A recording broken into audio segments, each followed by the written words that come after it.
अस्सलाम वालेकुम नाज़रीन, जैकब न्यूज़ जे प्रोग्राम ख़बर हक़ीक़त में आवां जो मेज़बान सैयद ज़मीर आलम। नाज़रीन, जैकबाबाद जे मिठे पानी जो मसलो हिन वक़्त ताईं रोलड़े जो शिकार आहे। 2008 खां वठी मेगा प्रोजेक्ट शुरू थिया ऐं हिन वक़्त ताईं 2 वॾा मेगा प्रोजेक्ट जैकबाबाद जे मिठे पानी जे लाइ ॾिना विया, पर ऑन दी ग्राउंड जेके रिज़ल्ट्स मिलिया उहे रिज़ल्ट्स आम माण्हू अॼु बि पाणी लाइ दाहूं थो करे, अॼु बि माण्हू पाणी लाइ परेशान आहे। इन सिलसिले में अॼु असां पंहिंजे प्रोग्राम में महिमान बणायो आहे सरदार मोलाबर्ग सुमरो साहिब, जिन खे अस्सलाम वालेकुम साईं। वालेकुम अस्सलाम। साईं, हीउ जेको पाणी जो इशू आहे 2008 खां वठी हेॾा प्रोजेक्ट ॾिना विया, उनखां बाद में वरी ॿियो वॾो प्रोजेक्ट तक़रीबन 2.25 अरब रुपए जे बाद में प्रोजेक्ट मिलियो, पर हिन वक़्तु जेको ऑन द ग्राउंड जेका कंडीशन आहे त आवाम अॼु बि पाणी लाइ परेशान आहे। इन मुतलिक़ थोरो तव्हां ॻाल्हाईंदा। प्रोग्राम इनॉग्रेट थियो 2006 में, 8 में जेको आहे नज़र अची वियो, जेसिताईं सॼो मुकमल थिए टाइम लॻियो। 2 शयूं हिन में इन्वॉल्व हुयूं। हिन टाइम बि प्रोजेक्ट जेको आहे सिंध गवर्नमेंट जे अंडर थो अचे, हिन खे अगरि हलाइणो बि आहे त सिंध गवर्नमेंट जी ज़िम्मेदारी आहे। जीअं जिम्स हॉस्पिटल आहे, हिकिड़ो ठहियलु प्रोजेक्ट आहे, फंड बि हुनखे मिले थो, पोइ बि इमरजेंसी सही तरह नथी हले, ऐं ऑपरेशन थिएटर बि, मतिलबु काफ़ी सारा मसइला आहिनि हुन बि हॉस्पिटल में। इहा ज़िम्मेदारी सिंध गवर्नमेंट जी आहे, उहो अॻिते हलाईंदा हिननि खे। पर इन जो इफ़्तिताह जेको आहे त जनरल परवेज़ मुशर्रफ कयो, उन वक़्तु जेको आहे त निगरां वज़ीर आज़म मोहम्मद मियां सुबुर साहिब जन हुया, उन्हनि जे तवसुस सां इहो प्रोग्राम हिते लॉन्च थियो आवाम जी सहूलियत जे लाइ। पर हिन वक़्तु ताईं उहो जेको आहे त उन में मुख़्तलिफ़ मौक़नि ते इहे इशूज़ ई पैदा थींदा रहिया। कॾहिं पाणी जो जनरेटरनि जो मसइलो, कॾहिं बिजली जो मसइलो, कॾहिं लाइनिंग जो मसइलो, मतिलबु माण्हुनि खे हिन वक़्तु ताईं जेका सहूलियत न मिली आहे, उन लाइ माण्हू जेको आहे त हिन वक़्तु बि दरपदर लॻा पिया। हुन टाइम इहो कि हुन टाइम मुल्क जा सदर मुशर्रफ साहिबु हुया, ऐं मोहम्मद मियां साहिब खे हुयो कि जैकबाबाद में कोई अहिड़ो प्रोग्राम हुजे।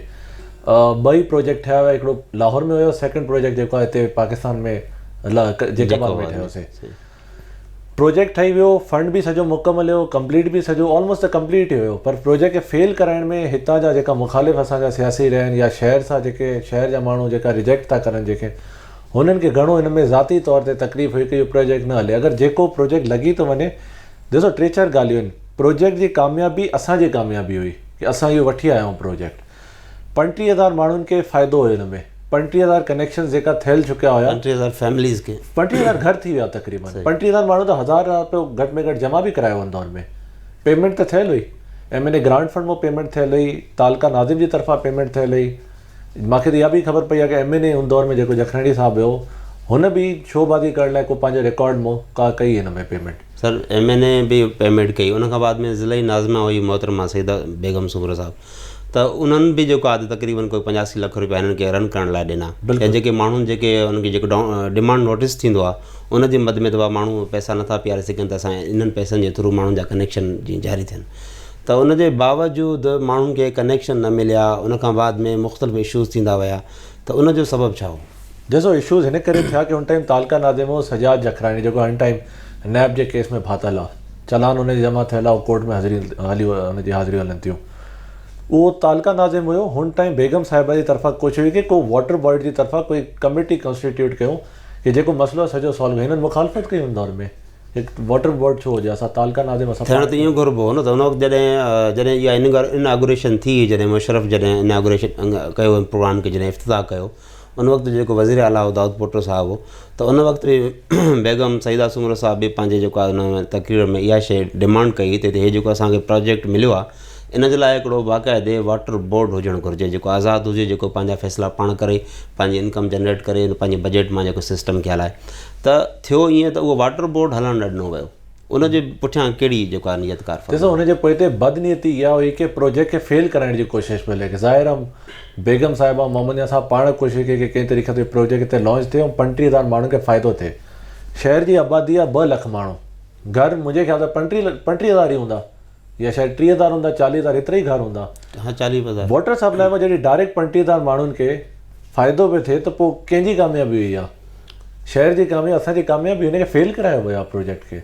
आम माण्हू खे पीअण जे पाणी खां पोइते रखण जे लाइ उहा सहूलियत उन्हनि खां ॼण त हथ सां खसी वई। बिल्कुलु, शहर वोट ई न ॾींदा आहिनि न हिनखे। शहर में कहिड़ी पोलिंग खे खटंदा आहिनि? शहर त हमेशह हिननि खे रिजेक्ट कयो आहे। पर हिन वक़्तु ॾिसो, अॼु बि इहा ई ॻाल्हि आहे। हाणे USAID जे तरफ़ां प्रोजेक्ट ॿीहर शुरू थियो, नए सिरे सां नवां टैंक्स ठहिया शहर में, नई लाइनिंग थी, ओॾे लगून्स वग़ैरह ठहिया जेके खीरथर जे पासे, या उनखे जेको आहे त पावर सप्लाई ॾिनी वई, जेका 24 आवर स्पेशल हिकिड़ी लाइन उनखे ॾिनी वई। उनजे बावजूदि जेको आहे त पाणी जी जेका फ़राहमी जॾहिं पुछियो थो वञे त बाबा मसइलो छा आहे, त मसइलो इहो आहे त बाबा बिजली कान्हे। पोइ जॾहिं बिजली उन्हनि खे अवेल कई थी वञे, लाइन सेपरेट लाइन मिलियल आहे, ऐं उनखे इहो बि आहे त उनखे इन जी बजट मां हर महीने जेको आहे त सेप्को खे हिकिड़ो जेको उनजो बिल आहे 8 या 10 लख रुपए जेको बिल आहे, उहो बि उन्हनि खे जेको आहे त ऑटोमेटिकली उन्हनि खे पहुची थो वञे। पोइ बि इहे इशूज़ छो? ॾिसो एक्सचेंज जैकबाद तमामु ज़बरदस्त जेको आहे हिन ॻाल्हि ते मुर्सी कई कि हुननि वञी करे हुते जेका बि कुंडा लॻल हुया उहो लाराया, गैर क़ानूनी ट्रांसफार्मर लॻल हो, उहो बि वरी ॻाल्हि उहा ई अचे थी नूर रहमान जखराणी। केरु आहे नूर रहमान जखराणी? एजाज जखराणी, सजाद जखराणी, हिन जा माइटी न, हिकिड़ी त ख़ानदान आहे इहो जेको सॼो क़ाबिज़ थियल आहे हिन टाइम। हुनजे घरां जेको LTE तारा कटियूं आहिनि, घर मतिलबु वाटर सप्लाई जे फीडर ते मना हुयो कि वाटर सप्लाई जो फीडर सिर्फ़ु बिजली ॾींदो वाटर सप्लाई खे। हे पंहिंजो घर बि हलाइनि, आइस फैक्ट्री हलाइनि, राइस फैक्ट्री हलाइनि, वरी सिटी 3 वारे फीडर जेका हुते बि हलाए कढी, हिते बि कुंडो आणनि। यानी कि वाटर सप्लाई इन जी नियत हुई, बदनियती आहे कि न हले इहो प्रोजेक्ट।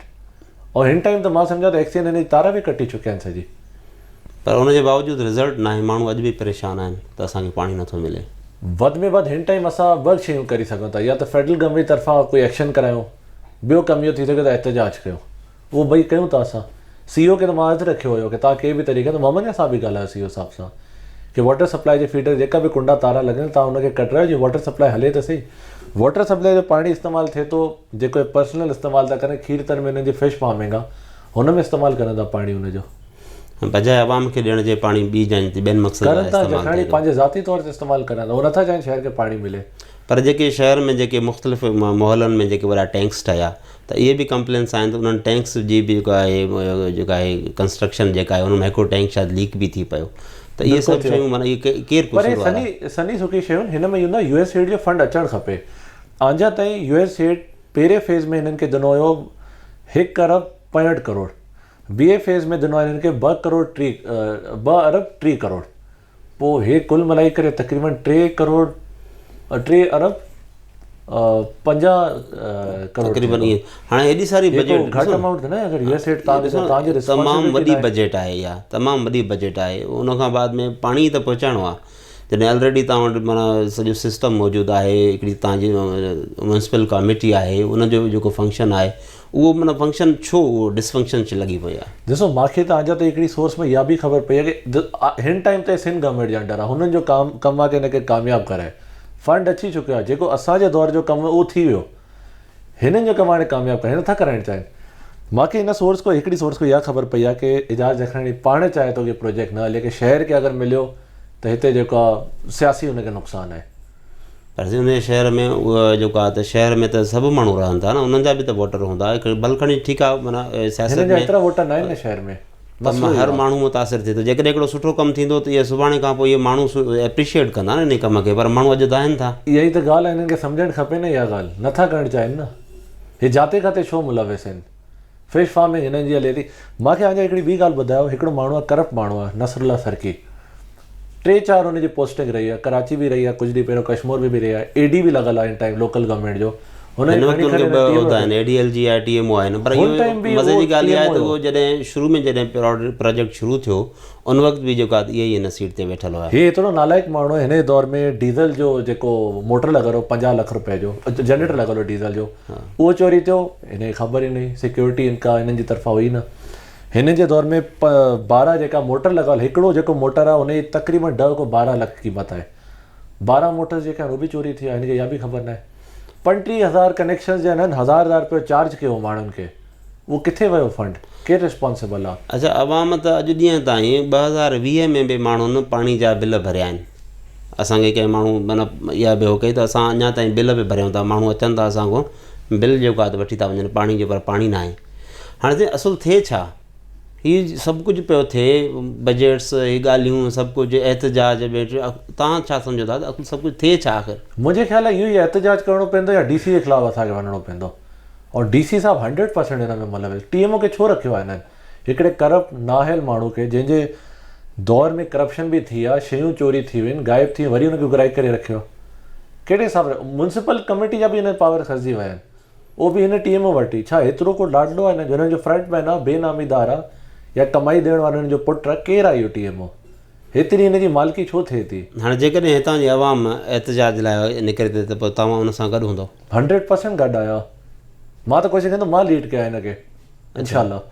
सही पर हाणे जेको आहे त इहो मसइलो सिर्फ़ु मिठे पाणी जो जैकबाबाद सां त आहे ई आहे, पर ॻड़ी खेरे जो बि इहो मसइलो आहे, ठुल्ह जो बि इहो मसइलो आहे। इन्हनि सभिनी शयुनि में माण्हू माना हर वक़्तु सरप आहे एहतिजाज आहिनि मुख़्तलिफ़ टाइमनि ते। हाणे त गर्मी जो मौसम, हाणे त अञा माण्हू वधीक परेशान आहिनि ठुल्ह में, ॻड़ी खेरे में, जैकबाबाद में। इहो कलेक्टिवली माण्हुनि खे माना हिकिड़े इन मसइले में मुंझायो वियो आहे, परेशान कयो वियो आहे। इन मुतालिक़ तव्हां छा चवंदो त इहो कीअं आख़िर हल? इहा DC साहब जो फेलियर आहे, सिंध गवर्नमेंट जो फेलियर आहे।